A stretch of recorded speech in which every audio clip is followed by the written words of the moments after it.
अस्सलाम वालेकुम। मेरा नाम डॉक्टर अली कमर है। मैं यूके के अंदर रॉयल बोल्टन हॉस्पिटल में रेस्पिरेटरी डिपार्टमेंट में मेडिसिन का ट्रेनी हूँ। डॉक्टर माज असलम के इसरार पे मैं ये वीडियो बना रहा हूँ। अपना रीसेंट एक्सपीरियंस के बारे में बताऊँगा, कोविड-19 के बारे में। मैं क्योंकि रेस्पिरेटरी वार्ड में काम भी करता हूँ, तो obviously I was at high risk. उसके अलावा ऑन कॉल भी थे हम लोग, और सारी दुनिया ही रेडी नहीं थी ये कि इतनी तेज़ी से ये वायरस स्प्रेड करेगा। सिर्फ इंग्लैंड की बात नहीं हो रही या अमेरिका की बात नहीं हो रही, पाकिस्तान के कोई भी मुल्क रेडी नहीं था। तो मैं आमतौर पे फ्रंट लाइन मेडिकल डॉक्टर हूँ। So I start feeling my symptoms around last Friday. So पहले मुझे हेडेक से स्टार्ट हुआ।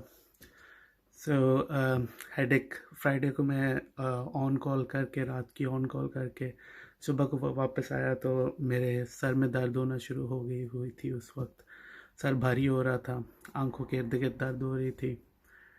तो मुझे थोड़ा बहुत समझ आ रहा था कि किस तरफ हो सकता है ये, मगर मैं उस वक्त सो गया।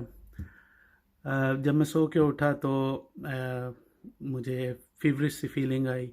तो मैंने अपना बुखार चेक किया तो उस टाइम पे जो है 38.6 इस तरह चल रहा था। तो मैंने उस टाइम पे पैरासीटामोल खाई। फ्राइडे को तो इतना सिर्फ बुखार था, सर दर्द था, इतने कोई स्ट्रॉन्ग सिम्टम्स नहीं थे। मगर जब मैं सैटरडे को उठा तो तब आई स्टार्टेड स्नीजिंग।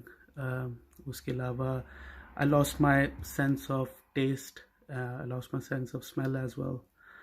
उस तो इसके अलावा पूरे जिस्म में दर्द हो रही थी, और मुझे समझ आ गई थी कि जो है मैं किस तरफ जा रहा हूँ। तो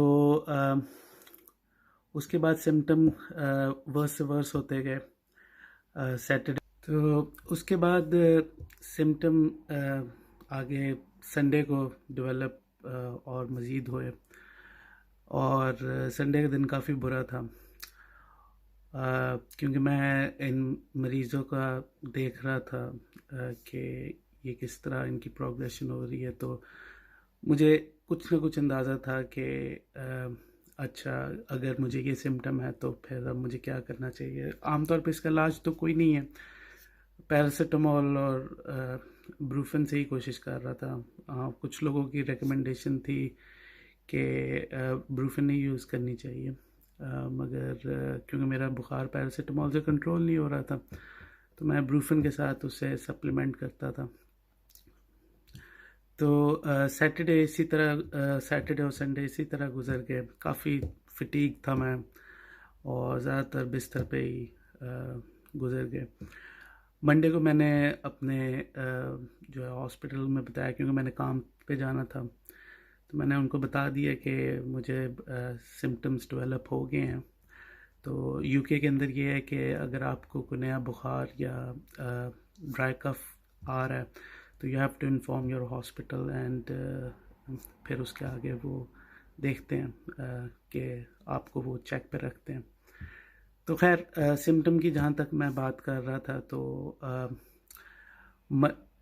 मंडे को थोड़ा सा बुखार कंट्रोल हुआ, थोड़ा सा फील अच्छा किया, मगर मंडे दिन की मैं बात कर रहा हूँ, और मंडे नाइट फिर मैं ख़राब हो गया, काफ़ी ख़राब हो गया। मगर मुझे ये था कि अगर मैंने हॉस्पिटल जाऊँगा तो मेरा, क्योंकि मैं अकेला रहता हूँ इधर बोल्टन में, तो मेरा था कि अगर मेरा सांस ख़राब होगा तो मैं हॉस्पिटल जाऊँगा। अदरवाइज़ अगर आपके सिम्टम इतने ज़्यादा स्ट्रॉन्ग नहीं है तो the maximum they will give me in hospital is paracetamol, और हाइड्रेट करेंगे। तो मैंने कहा कि ये चीज़ मैं ख़ुद भी यहाँ कर लूँगा, मगर अगर सांस ख़राब होगा तो फिर मैं ज़्यादा ख़राब हुआ तो मैं जाऊँगा।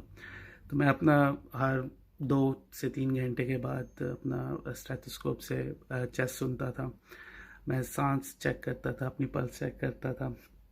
अपने आप को मॉनिटर कर रहा था कि मैं किस तरफ जा रहा हूँ, क्योंकि जो मैंने इसके अंदर जो सीवियर मरीज़ देखे हैं वो आमतौर पे बहुत ही सीवियर रेस्पिरेटरी सिम्टम्स डेवलप करते हैं, ARDS में चले जाते हैं।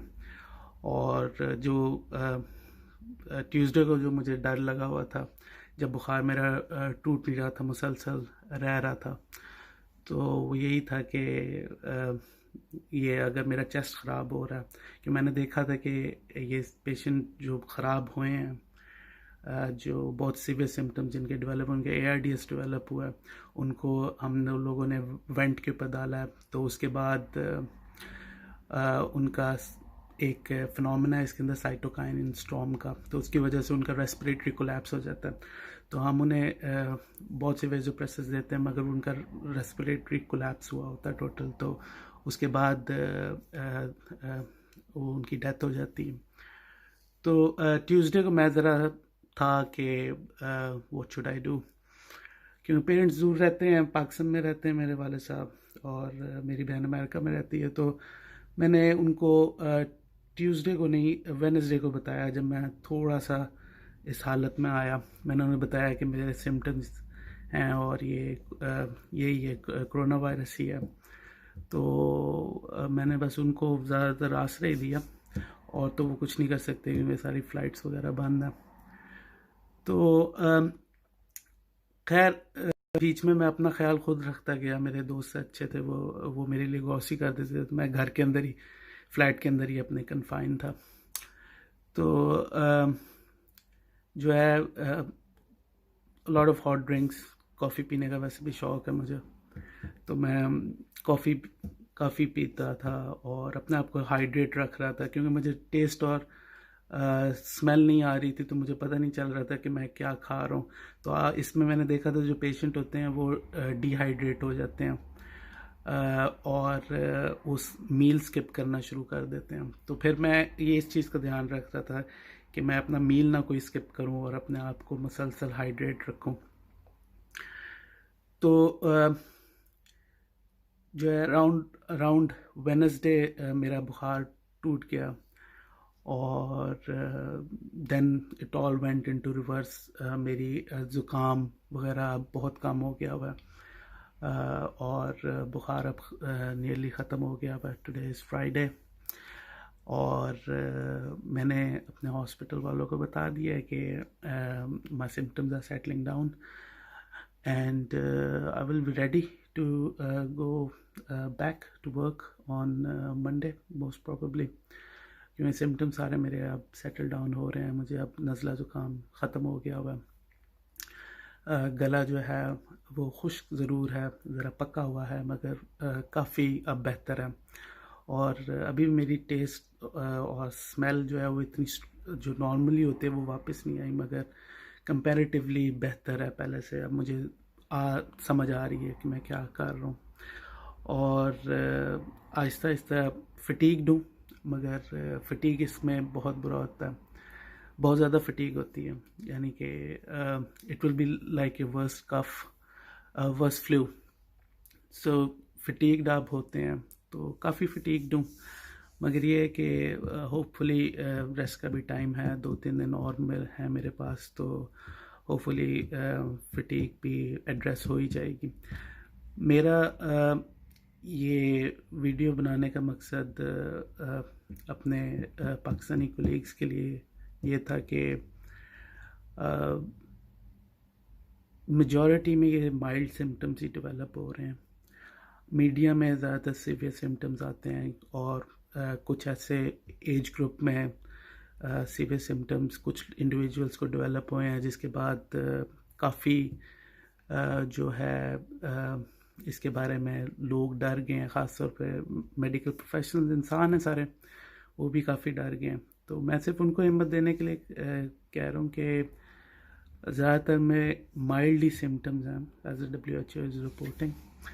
तो 80% में माइल्डली है, 20% does have a potential, and then if you are immunocompromised or you are in that age group, then it might happen.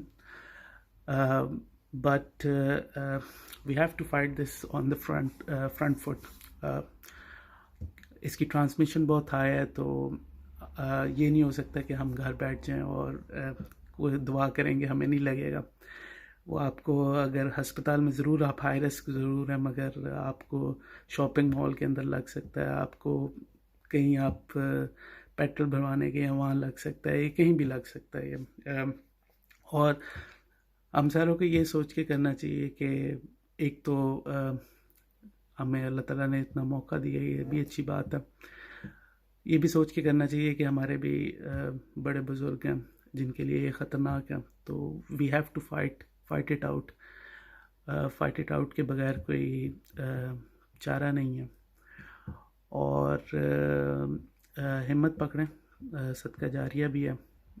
और हम नहीं लड़ना, मेडिकल प्रोफेशनल्स ही लड़ सकते हैं। ये कोई बंदूक लेके आया हुआ दुश्मन नहीं है कि आप फ़ौजी आगे कर देंगे या किसी और को आगे कर देंगे। हम ही इसमें फ़ौजी हैं, हम ही सारा कुछ हैं। तो डरने वाली कोई बात नहीं है। और इंशाल्लाह ताला मेरे लिए भी दुआ करें। I am feeling much better. मैं चाहता हूँ कि फुली रिकवर करके वापस अपनी ड्यूटीज़ ज्वाइन कर सकूँ। और let's fight a good fight. Okay, thank you very much.